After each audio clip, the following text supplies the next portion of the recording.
UFC.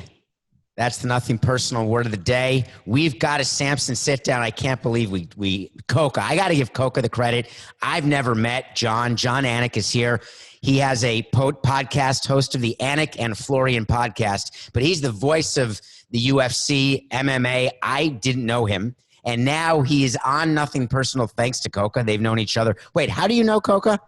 So through a mutual friend, the Mormile family, my late great boss at ESPN, Anthony Mormile, and his son Mikey is very close with Matthew Coca. So there's probably nothing in this world that Coca could ask of me that I would not turn around and try to provide for that young man. So more than happy to be with you today and to see Coca there for a brief minute before we got started. So the 6 degrees, Mikey, people, Nothing Personal fans know when I talk about Mikey because he's involved with Nothing Personal during helping with the mailbag pod at the end of every month. So I know Mikey well, and his father was a giant in the industry, and certainly his tentacles are still all over CBS and CBS Sports HQ. And Coca is a direct descendant of the sort of more meal tree of knowledge, and he's now been producing Nothing Personal since we started. And knowing my view of Fight Island and MMA and my renewed interest in it. Actually, that's not true. It's not renewed. It's new, brand new interest in it. And so I'm thankful you're here. I got to get right into it with you because I don't want to waste a second of your time or our audience. You were on Fight Island, weren't you? I was there for the first 2 shows and the accompanying quarantine on the front end. Flew from Miami to Vegas first. I do live in South Florida where a lot of your coworkers reside. So we flew to Vegas, did a 36-hour quarantine there. Once we got to Abu Dhabi, it was a 48-hour quarantine in our room. And I got to tell you, man, it's crazy when you think about being at the W Hotel on Yas Island in Abu Dhabi, the nicest hotel suite that I've ever been in. And yet when they gave me a wristband after 48 hours to leave my room, it was like the greatest thing that had ever happened to me, David. I honestly felt like they had dropped a briefcase of $1 million in my front door just because I could actually walk outside.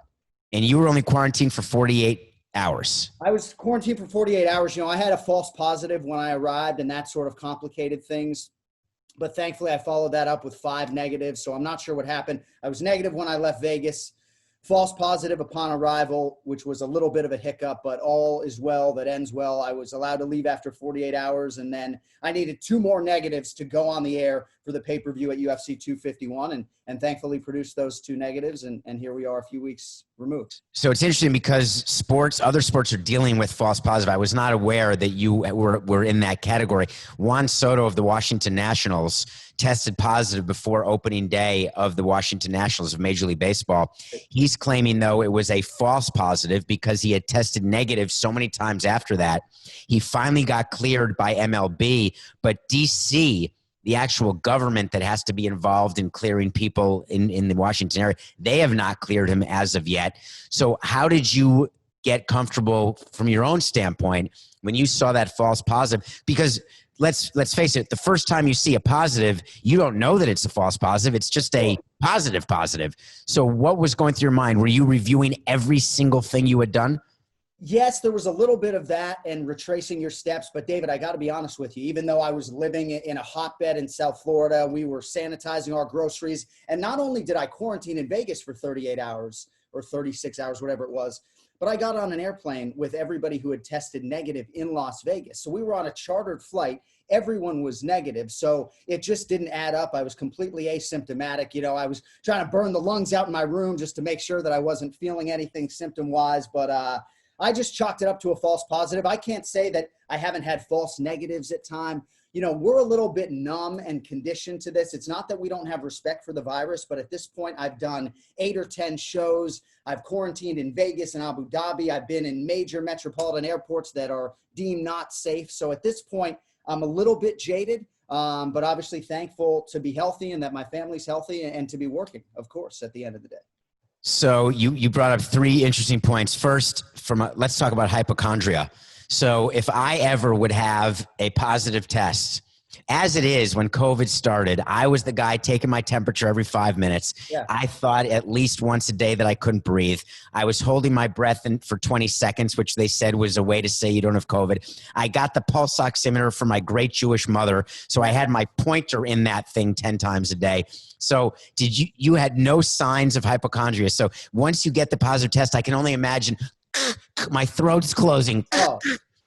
Of course, absolutely. And I drew comfort in the fact that Jared Gordon, who was a competing featherweight, who also lived in South Florida, he had a positive. So maybe there was an alignment there. But again, the night before, essentially, David, 24 hours prior, we had both tested negative. So we were trying to make sense of it all. But again, also trying to lean into the positive, right? Like I was trying to wrap my head in mid-April around flying from Miami to Fresno, California, and then getting in a car to Lemoore, California to call 3 title fights in a very scary climate, right? So doing things in mid-July for me just felt a lot safer. And candidly, where we were in Abu Dhabi felt like the safest place in the world to be calling a sporting. Does Dana White sign your paychecks?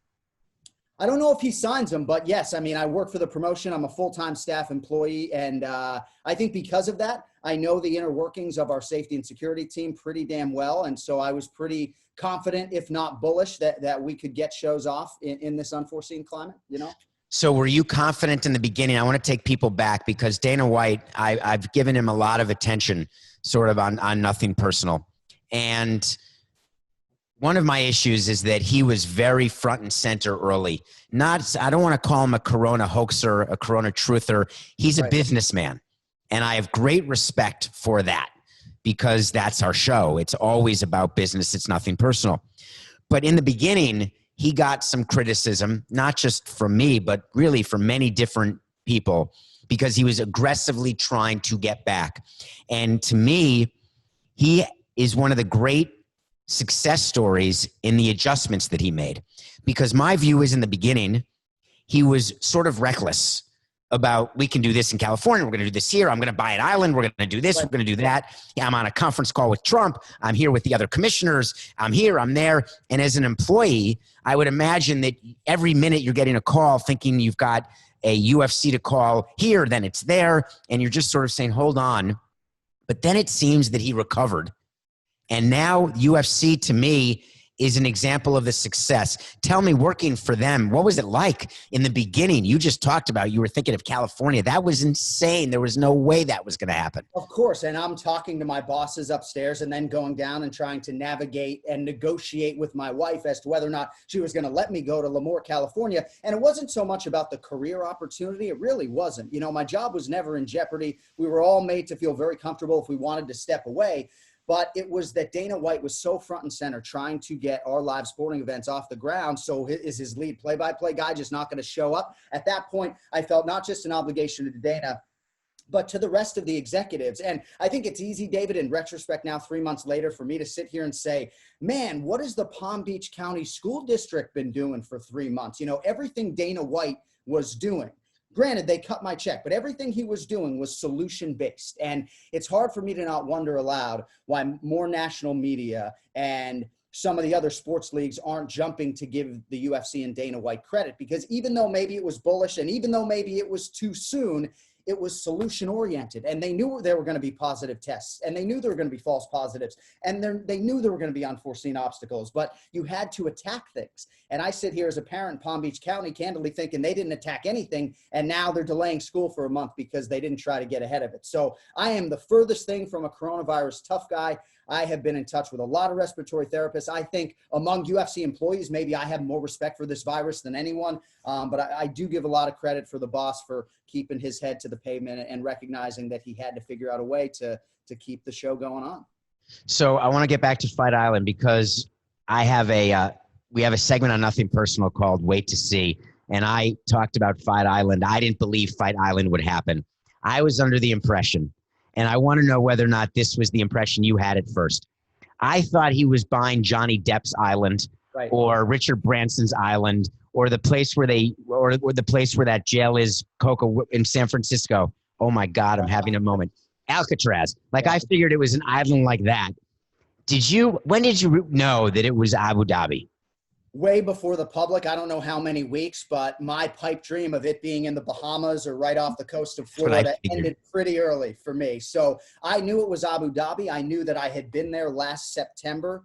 So even though this was entirely unforeseen and this entire square mile, 9.6 square miles, was completely shut off, as you know, from the rest of the world, that was not our reality when we went there for UFC 242 last September. But it started to make sense that even though this was super far away, if somehow they could figure out a way to get the athletes and get the personnel on location, that Abu Dhabi was the perfect location. I'd be lying to you if I didn't call my boss, Zach Candido, and say, dude, can't we just call the fights in Vegas? We really got to go over there. But obviously, I think you understand the value for an announcer in fight sport or not, being there in the arena has a lot of value. So was it an actual island? Well, I mean, I guess some would call it a peninsula, but it certainly feels like an island. I mean, you're on the water. I feel like I'm living a movie in 2020, David. The whole thing is totally surreal. And for me, after the false positive, I got people in hazmat suits coming to my room every 12 hours to administer these tests. The whole thing was absolutely crazy. So yeah, it felt like an island to me, albeit a far away one. And so you get to Fight Island. There were no fans. So do you, when you're calling MMA, do you care whether there are fans around? Because I've been speaking to a bunch of broadcasters about this, because in baseball, the broadcasters in general, when the team's on the road, the road team, their broadcasters are staying at the home stadium and broadcasting from their home broadcast booth. Right. Let's say for a game that they're watching on TV the way we're watching at home. Do you find a difference by having fans around or not? Does it matter to you? So back in 2010, I called the WBC heavyweight championship fight when I was in Bristol at ESPN, Vitaly Klitschko versus Shannon Briggs. The whole time I thought I was going to Germany. 2 weeks before the fight, they tell me I'm going to be calling it in Bristol, Connecticut, and doing the opening on camera in front of a green screen. So that's not ideal. I can tell you that. Certainly once you put the cans on and you're tunneled in, I don't think you're really thinking about the crowd. It's a performance enhancer for me when I have it, but it's certainly not a crutch and anything that I feel like I need to lean on to get the requisite energy for the moment. It was a little weird capping the first championship fight when you're hearing your voice echo off the other side of the arena. But I'm so focused on the monitor and the crowd at home and my producers in my ear that candidly, once there's a touch of gloves, the crowd's the last thing on my mind. So what is the plan now? You're back here. Are there still UFC? Are there still some people in Abu Dhabi? No, so Fight Island is a wrap, at least for the first iteration. I think all indications are that we're going to be back there at least once in 2020, if not again. But it's Vegas, at least for now, every single weekend in August. So I'll be heading out there to do 2 straight. And again, the climate is not, go do the event, come home. The climate is go to Vegas, quarantine for 48 hours before my first television obligation, and then I'll stay out there for 2 weeks. So it's been a crazy ride, but whether it's Vegas or Abu Dhabi, I feel pretty bullish in saying that the UFC is going to be going basically every weekend the rest of the year. Do they have you flying commercially to Vegas? Yes. So I've been doing the American Airlines jaunt, and again, not ideal going to Miami International Airport, David. I mean, there's no sugarcoating it, but it is. And Americans filling middle seats too. If they're flying coaching in first, you're right next to someone. In Vegas, the American Airlines, I may know why, I may know this. The American flights, they're the narrow body, uncomfortable flights. The seat barely reclines whether you're in first or a coach, and it's very much like a cattle car. And the flying time from Miami is about 5. Yeah, it's like 5 and a hook, and you're right. And it seems like the coronavirus tough guys are up in first class. So I don't know, maybe I should move to the back, because it seems like the guys in first class just can't wait to take their mask off or shame you for wearing it the whole flight. So you're going to go out there, you're calling. I want to ask you, you have hit the pinnacle. So I get letters. I ran a team for 18 years. And when I was a kid, I wanted to be the point guard for the Knicks. And when I stopped growing, then I said it may be easier to own a team than to play on a team. And so I didn't do that either, but I ended up being a president of a team. But being a play-by-play guy for the NBA was a dream come true. And I would watch games on mute and I would call the games. Tell me how you got to where you are. I think our audience would be interested, because so many people want to be you and want to be anyone who gets an opportunity the way we have to have a career in sports. Just give us a quick rundown of how you got yourself in a position to take advantage of your opportunity. Well, I appreciate you saying that. I'll try to do it as efficiently as possible. I think you and I in our formative years were probably of a similar mind. I wanted to be the point guard for the Celtics or the radio voice of the Celtics. I think for a lot of sports fans in Boston, we grew up, at least in my generation, putting WEEI, the radio stick there, on a pedestal. So I wanted to be a radio guy. I started out as a sports writer at the Metro West Daily News. I was also teaching autistic kids at the time. I just felt like there were better print journalists. There were better writers, more creative writers. But if we would engage in an argument in the newsroom, I felt like I could carry my own. So the goal kind of pivoted. I went back to school, to the Connecticut School of Broadcasting, just so that I could get an internship at the Sporting News Radio affiliate in Boston. That gave me an opportunity to do sports updates, to eventually host Afternoon Drive with Anthony Pepe and Ryan Russillo, a guy who's gone on to do a lot of big things in this industry. And then I was in Bristol at ESPN, you know, doing national sports center updates, eventually matriculated over to TV. I was brought on by Anthony. I'm sorry, Mormont. 1 second. You just did a full yada yada, right? That's a Seinfeld yada yada. You were here, and then I was in Bristol, Connecticut at ESPN. So Right. that's got to be a yada yada. How do you get from, because getting the first 2 jobs you just described are hard enough, Right. but that's a big jump when you say then I was at Bristol and then all of a sudden I'm the head play-by-play guy for UFC working directly for Dana White. So Right. tell me about at least one of those yadas. I will absolutely give you that. So I was like any radio guy, I think, in Boston, trying to get that big job that wasn't coming in that market. So I was sending out resumes, and I couldn't get a bite in Montana or Albuquerque, New Mexico. But lo and behold, Pete Saccone in Bristol, Connecticut, heard my demo, gave me an opportunity to come down and audition. And I think what's interesting about Bristol is that when you go down there and you're doing an audition, you're not in a back studio. They throw you on national radio and have you do the 4:20 Eastern Standard Time update, and you can either hang or you can't. And when I went back to teach at the Connecticut School of Broadcasting, I always told that story, because you better be damn ready when your audition comes, because you think you're showing up for an interview, you're wearing a suit, you look nice, pocket square, and they just want to hear how you sound on national radio in about 20 minutes. So go type a script, see how it goes. So thankfully, I was able to work my way into ESPN part-time on the radio side. Eventually, they were recruiting talent from radio to TV. Anthony Mormile's digital media department hired me in a full-time capacity. A year later, they launched MMA Live on ESPN.com, which was a news and information television show surrounding mixed martial arts, really the first national show of its kind, eventually ended up on ESPN2. And so the UFC caught wind of my work. And at a time when I was not getting nearly enough play-by-play work at ESPN, you know, eventually I just got sick of being a highlight machine, right, on ESPN News, sitting in a studio. Let me take you to Kansas City for the Royals and the Reds. I just got sick of doing that every night. I want to do play-by-play, wasn't getting enough opportunities at ESPN. I'd get a college football game here or there. So at the time, I was sort of ESPN's default mixed martial arts guy. When the UFC was doubling its schedule, they offered me a job rooted in play-by-play, despite the fact that I had only called a handful of MMA events in my life. And the rest, as they say, is history. You know, I tried to do it as efficiently as possible, but certainly had some breaks and some people who believed in me, not the least of which was Anthony Mormile back in the day.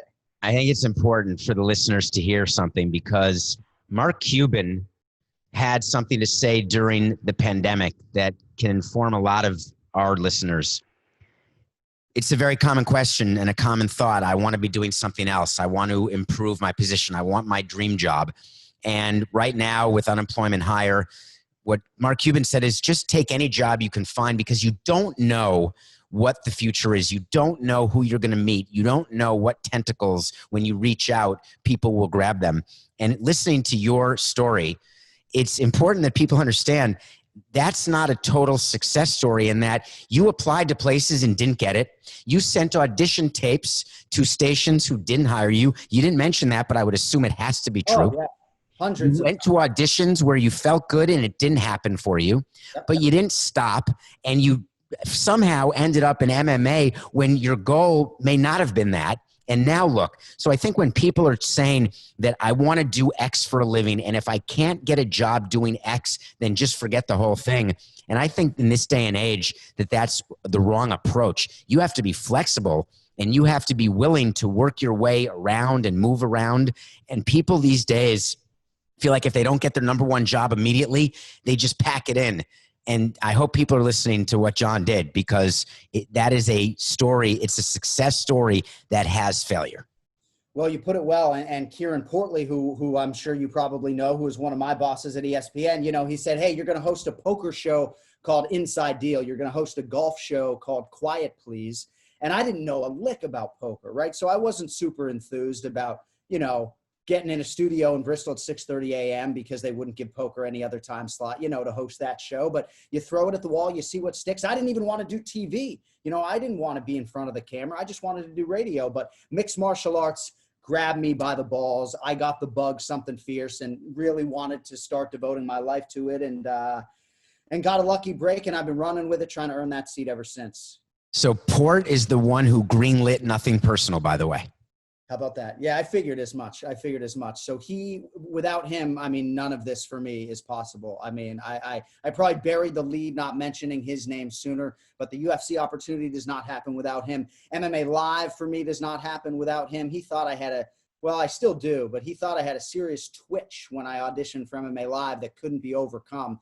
I've had to work really hard to calm my body down. When I do my UFC voiceovers, I'm in perpetual motion sitting here in my office. So I'm still working on it, Ports, but I appreciate him. Wait, so what's the twitch is just movement? You're saying you move, and does that impact your voice because you're close to the microphone, then far like this, then close like this? Yeah, but more so when you're on camera, right? You can't be doing any of that. So I would have to just calm my body down, and it would affect my delivery when I'm doing a UFC voiceover that's going to be played in the arena, and I'm sitting here in my office. I'm swaying the whole time because the mic is thrust right up on my lip. So when you're on Fight Island and you're calling, do you have an IFB and they're saying on cam, so to calm your body down, and when they don't say it, you're going back and forth? Absolutely, but you should see me like at the beginning of a pay-per-view when I say Dateline, Las Vegas, Nevada. I'm screaming like a lunatic, veins popping out of my neck. I'm usually standing up for that in a non-COVID-19 atmosphere. Now in this setting, I literally have to sit for the entire broadcast because I have to go right on camera after the opening stanza. So we've had to make some pivots, obviously, plexiglass at the broadcast table and everything else. But it's been a hell of a ride, man. Hell of a ride. So I want to talk about some of the fights that you've called. Do you have any memorabilia that you keep? Like, do you steal stuff from Dana? Like when you're in Abu Dhabi, did you take anything from the room? Did you fly on like an Emirates charter flight? It was Etihad Airways, and it was a charter flight with all of us. What did you steal from it? Like, come on. There was everything is embroidered like UFC Fight Island. So, David, I'll be honest with you. Like, I took a menu back with me, but we're confiscating sanitizer. I don't know what you think we're doing in this atmosphere. I'm looking for, can we cuss here? I'm looking for sanitizing wipes. That's what I'm looking for right now. But no, of course, programs and things like that have a lot of sentimental value for me. So I'll try to look to the executive table if there's a program after a show. But I got to be honest with you, man, like these shows run together for us when you're doing 5 and 6 weeks. As much as I have artwork in my studio to sort of memorialize some of the more seminal moments in my career, the bigger fights that I've called, it is very much a Belichick mindset. I hate to say that to a New Yorker, but we're on to Cincinnati. We're on to the next show. Even when I have a big pay-per-view, if there's a show the week after, I'm doing voiceovers for that show and trying to embed myself into that a little bit. So in this climate, whether, COVID-19 or otherwise, 41 plus shows a year, there's not a lot of time to sort of enjoy the fruits of your labor. So what is the biggest fight you ever called? You just said that you keep some stuff. What's the biggest one? Probably Khabib Nurmagomedov versus Conor McGregor.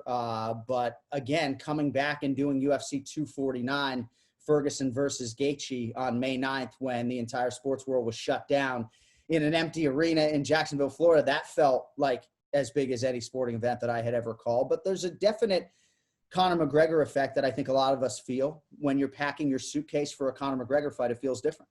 Wait, was that the one where the guy he fought jumped into the stands? Yes. After?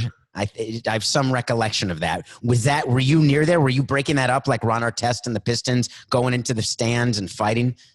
So I was loving every minute of it, but I was on a headset trying to sort of relay to the audience what was going on. It was such a weird thing as an announcer to try to navigate because I do have a producer in my ear.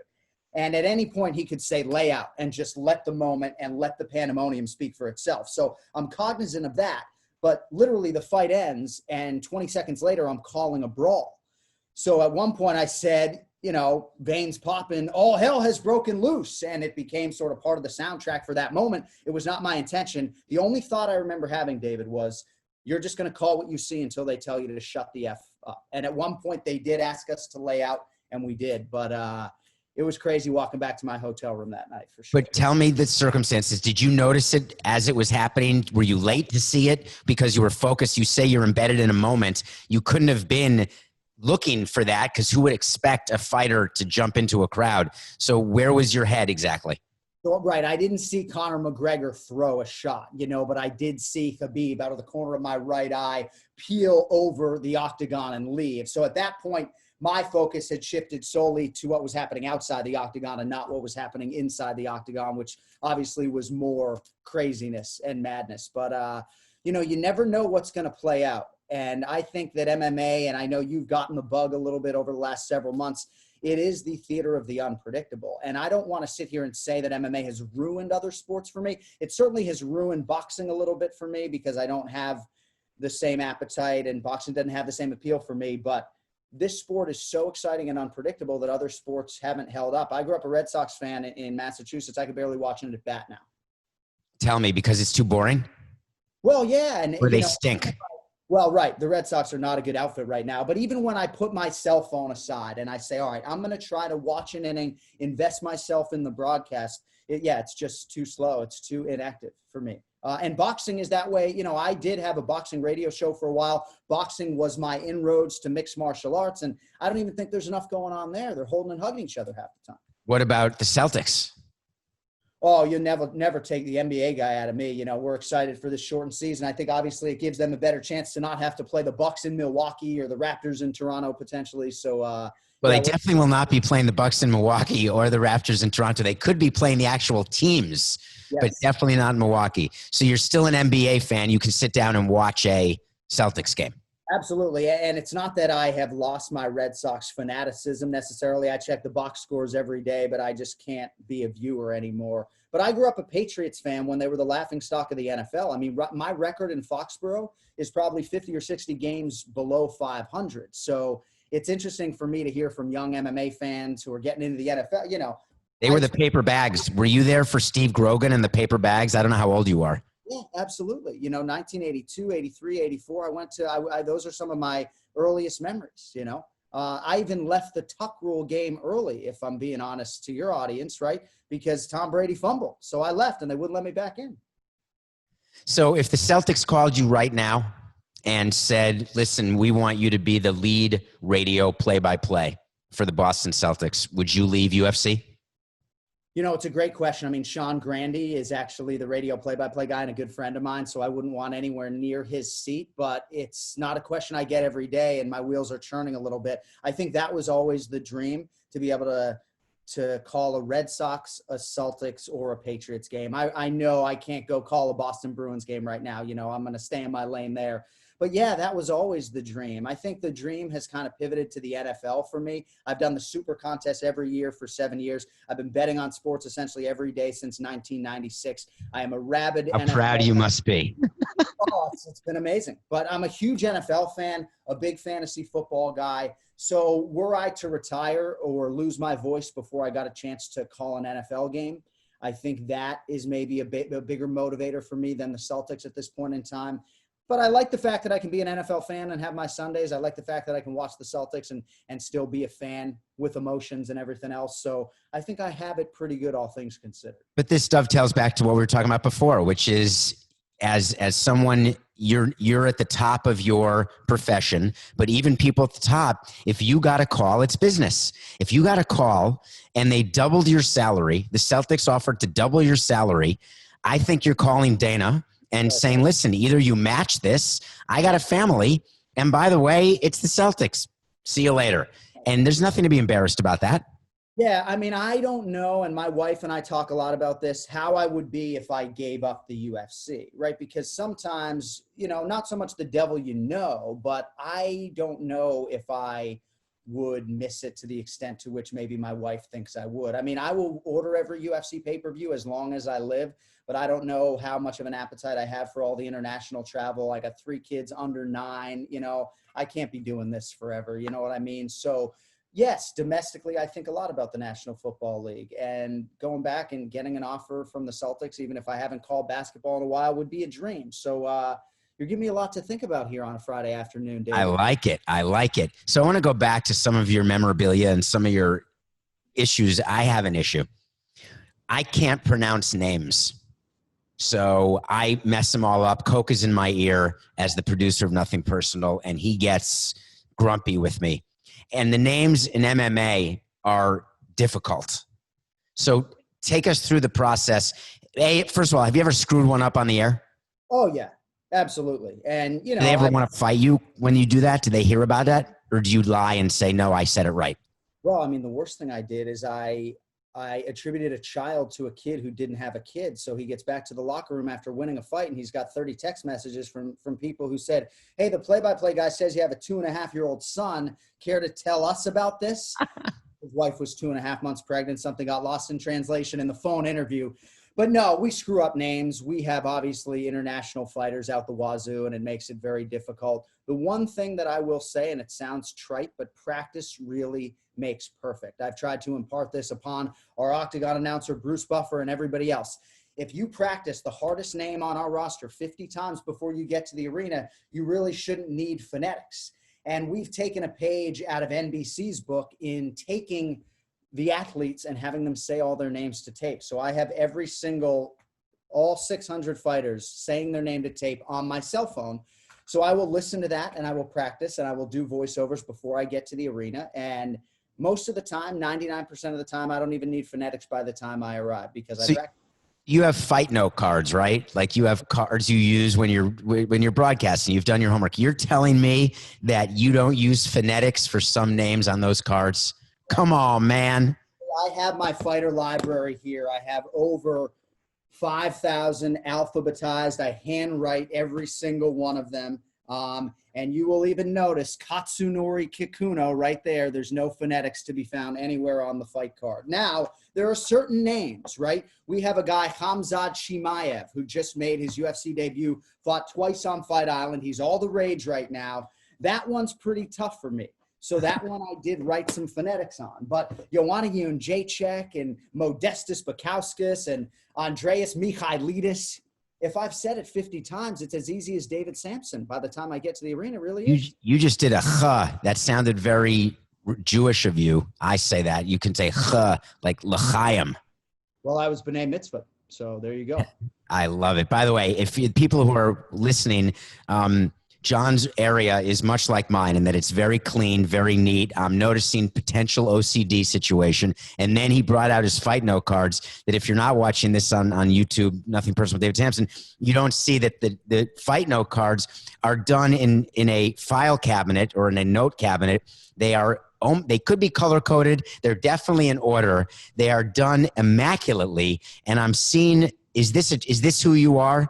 Is that how you prepare? And are you that way in your personal life or just your professional life? Yes. I mean, my wife would tell you that I've let myself go in the personal life a little bit when it comes to like picking up my clothes off the floor. I was better about that when we were dating, but I'm very obsessive and compulsive about my fighter cards in particular. I think a lot of NFL play-by-play guys have their system. They have their charts. And I remember when I got a call to do a football assignment and I hadn't called a game in 4 years, I'm Googling Iron Eagle football chart. I'm trying to figure out as best I can whose chart to sort of emulate. But for me, handwriting it helps commit it to memory. It's really like going back to school, and that's my way to study it. So even though it is more cumbersome and arduous, and it probably takes me 14 or 16 hours per fight card to do it that way, it commits a lot of it to memory so that in the middle of a fight, I'm not having to look down, because I don't have to tell you in our sport, all it takes is 1 second looking down and you miss the biggest knockout in UFC history. So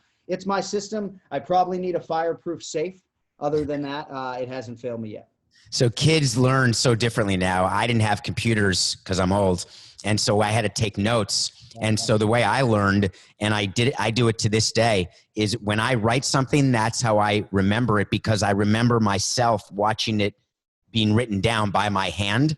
And that's how I passed the bar. That's how I passed my exams, because it certainly wasn't from attending class. So I would write down things. So it's interesting whether or not my kids are older than yours, they have learned to learn a different way, because they do it with their fingers now in a way that I didn't learn. I had to take a typing class, by the way.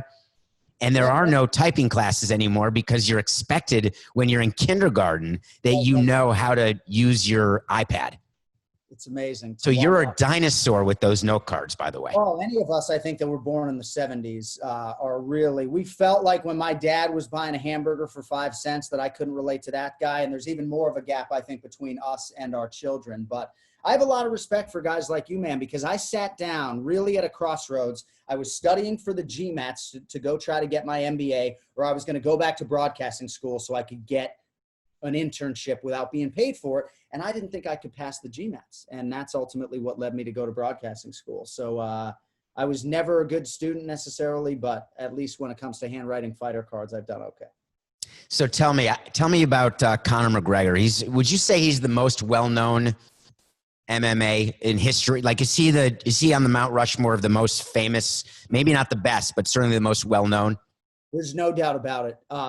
It's amazing to think where Ronda Rousey was, that somebody could have actually passed her at any point in time. But Conor McGregor has transcended every line you would want to transcend. And I think the only thing that now really is the question is, when you say Mount Rushmore, there's no doubt in terms of his celebrity, his star power, every needle is moved. But to what extent does he care about his mixed martial arts legacy? And if he cares about it as much as I think he does, then he'll be back, because he hasn't defended a title. And I think he wants more scalps on the resume. It remains to be seen, but I don't think he's going to be happy feet up in retirement if he doesn't win a few more high profile, high level MMA fights. So is he driven by ego or money?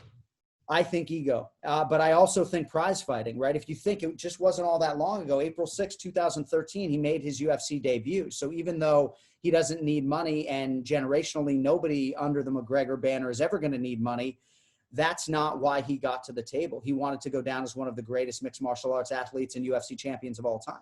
So you say that, but I've had so many Major League Baseball players who had generational wealth who blew through it like it was $1.50. So unless there is a chance, right? I mean, there's some stories about Conor. Give me a story about one of your fighters. I want to say Conor McGregor that none of our audience would know of, about a personal moment that you had with him. Did you ever have an oh shit moment where you are with McGregor or with someone else and you're saying to yourself, God, I'm just this schnook from Boston and I'm sitting here face to face with one of the greatest athletes of all time? You had to have had a moment like that. Yeah, it's crazy. And I will add, too, in terms of Conor, even just the proper 12 whiskey, how much money he's made off of that. You know, he's found a way to sort of springboard it that I feel pretty confident that his wealth will withstand the test of time. But because we're talking about Conor, when he knocked out Jose Aldo in 13 seconds, and then he comes up to the set and is standing next to us doing an interview, in that moment, I'm thinking, do I belong, right? I mean, I guess you do get to a point, and I think age really helps, right? All of a sudden you hit 40, at least for me. I feel like once I hit 50, all bets are off. But once I hit 40, I felt like kind of the old guy in the room a little bit, especially around all of the young MMA talent. So I never felt that lack of belonging. But yeah, when Conor knocked out Jose Aldo in 13 seconds, it felt like the whole world was watching. And why am I the guy on this set? You know, where's Scott Van Pelt? You know, where's JB? It just felt like somebody else maybe should have been there. What was your first question to him after he did that? Do you remember? You know, I try to leave it pretty open-ended. You know, I've had a lot of people in my journalism career tell me how to ask questions and what not to ask, and make sure it's not a question that can be answered yes or no. But how do you feel? I mean, how did that play out relative to your expectations going in is always on the tip of my tongue. But you don't need to ask much. You congratulate a fighter and then you let the wind-up doll go. So you spent time, did you work with Joe Rogan, by the way? He's my primary broadcast partner now. So we have, the first time I worked with him was 2012. And now we have, you know, coming up, it'll be 4 years in January. So he made him, to me, he's the Howard Stern of podcasters. Yes. In that he made a huge business decision to go to do a deal with Spotify and go behind a paywall. And it's fascinating what's happening in the world of podcasts. When you started with him, did you know he was on this path?